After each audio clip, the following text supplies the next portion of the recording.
Hello there everybody and welcome back to my channel. Mr. Backwards. Today I'm going to be starting a new series that is going to hopefully become a reoccurring theme on my channel where I go into the lore of a bunch of different lesser known cryptids and mythical creatures. I am of course going to eventually do all the classics like werewolves and vampires, but a great majority of them I'm going to try and cover cryptids and mythical creatures that you probably haven't heard about before.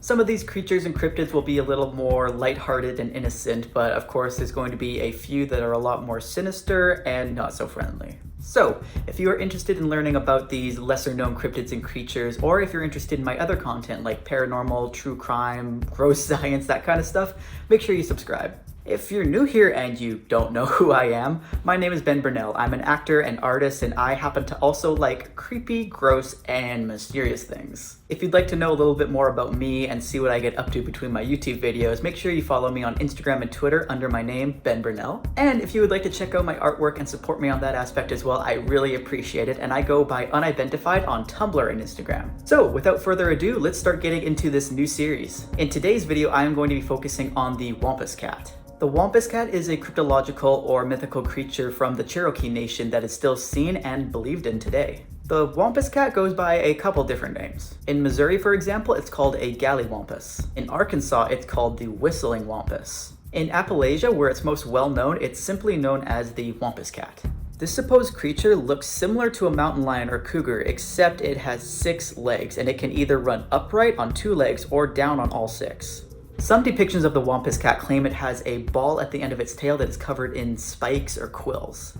Its fur is either light tan or even yellowish in color, and it has piercing yellow eyes. This creature only comes out between dusk and sunrise, and in the southern United States it is sometimes blamed for missing or mutilated livestock. Here's something that I found quite interesting when researching the Wampus cat. In stories that come from non-Native Americans, the Wampus cat is an evil creature. It finds pleasure in terrorizing towns and killing livestock, and its yellow eyes can see right into a person's soul and drive them to insanity. Can't you hear that thing screaming?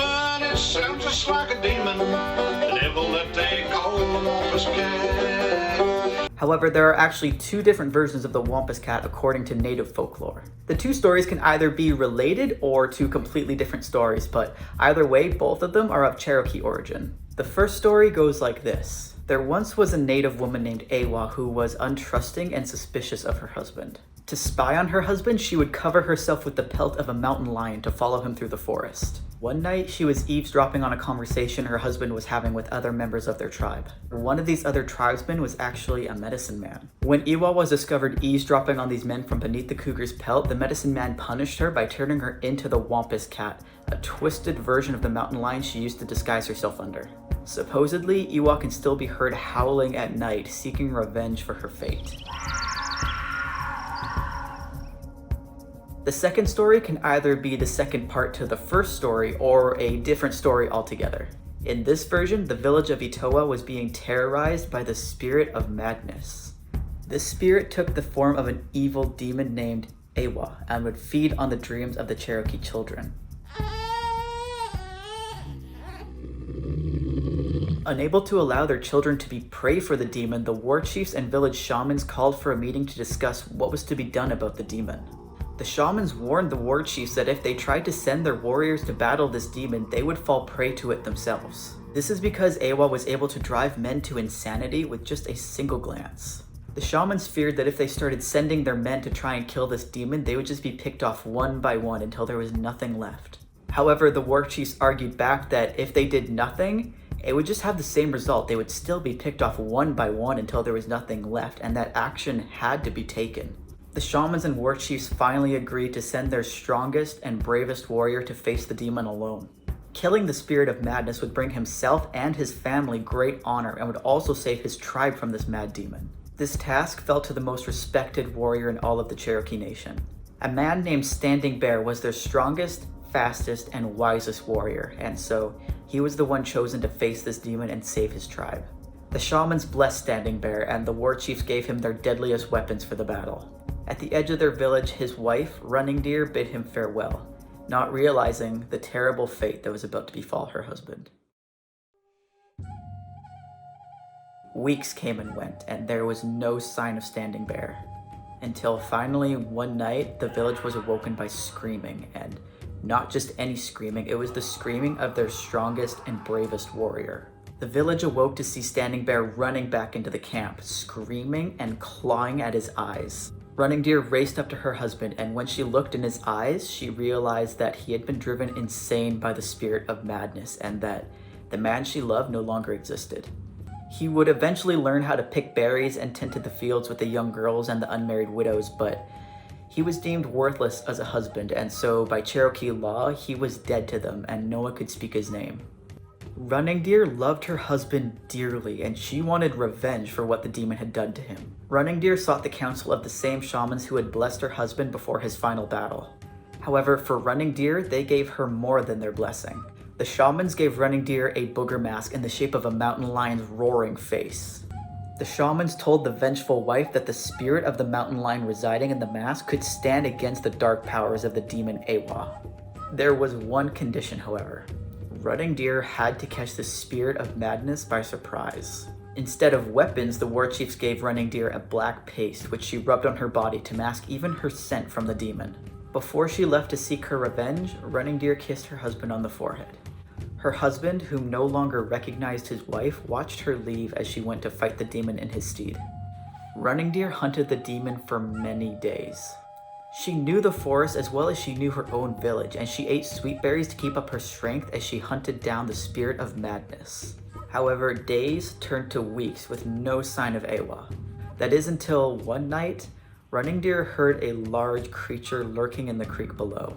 As Running Deer crept up on whatever was prowling in the water, a twig snapped behind her. She spun around, but saw only a devious fox retreating into the woods. As the widowed Cherokee woman turned back around to continue towards whatever was lurking around in the creek, she noticed footprints that shouldn't be there. The footprints stalked along the side of the creek and around where her husband's breastplate had washed up on the shore. Running Deer stealthily followed the tracks upstream until she found the demon who'd driven her husband mad. It had a huge, dark, hulking frame as it leaned over the river, drinking from the water like an animal. Armed with only her lion mask, Running Deer bravely crept closer and closer to the hideous form as it drank. When she got as close as she dared, Running Deer jumped at the demon. Awa spun on her and tried to force itself into Running Deer's soul and drive the woman mad. However, the spirit of madness turned to see only the face of a roaring mountain lion, and the spirit of the cat turned the demon's magic back on itself.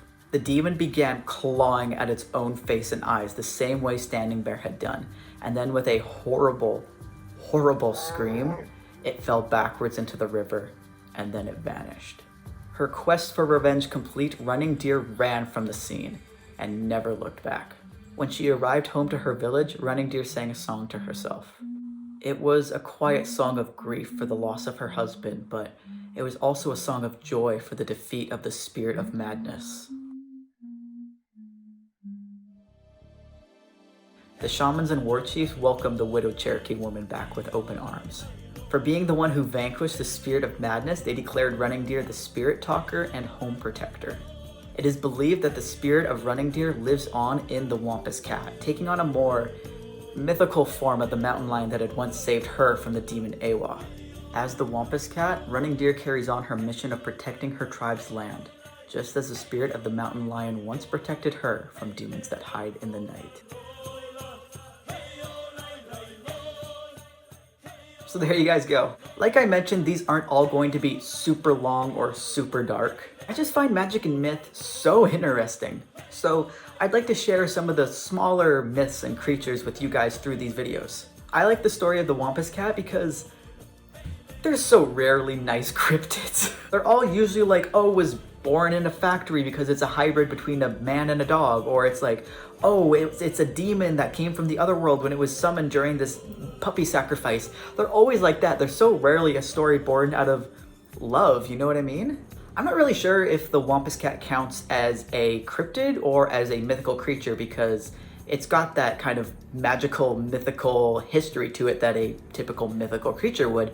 but it's also blamed for cattle mutilations today, which is usually the path a lot of cryptids tend to take. I also think it's really interesting that some people think the Wampus cat protects us from evil, but other people think it's the Wampus cat we need protecting from. So that concludes the first of hopefully many videos about lesser known cryptids and creatures. If you guys know of any specific mythical creatures or cryptids you'd like me to make a video on, leave it down in the comments. I'll do my research, I'll figure it out, and I will make a video about it. Again, some of these videos will be longer and others will be shorter. The ones that people really know and really write about will obviously have more for me to research and talk about, and therefore the video will be longer. But for these lesser known, smaller ones, there's obviously going to be less for me to research and talk about, and therefore a shorter video. So that's probably the pattern these videos are going to tend to take. The more well-known the creature is, the longer the video. The more obscure, the shorter the video. Anyways, I hope you enjoyed or found this interesting at least. If you did enjoy this video, please consider subscribing to me because I am almost at 100. And also, if you wouldn't mind, give this video a like because it actually does help me out with YouTube's whack algorithm. I'm tight. To hang out with me between uploads, follow me on Instagram and Twitter at Ben Burnell, and to see and support my artwork, follow me on Tumblr and Instagram at Unidentified. Thank you again so much for watching, and I will see you in the next video. Bye!